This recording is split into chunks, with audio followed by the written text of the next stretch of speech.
Assalomu alaykum. Murano hosili. Bir tupda kamida bir 30-40 dona hosil bor. 30-40 dona hosil bor. Mana ko'rib turibsiz. Judayam mayda katta hosillari juda ko'p. Murano judayam ser hosil nav. Hop, bu yil ochiq maydonda kleridan avval pishdi. Kleridan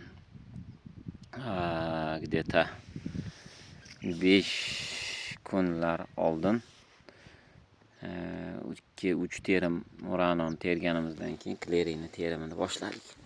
Hosillarning yirikligini ham ko'rsataman. Mana Muranoni pishgan hosillari. Yirik hosillari judayam yirik. Hop. Bu yerda mana chiroyligini ko'rsangiz bo'ladi. Hosillar.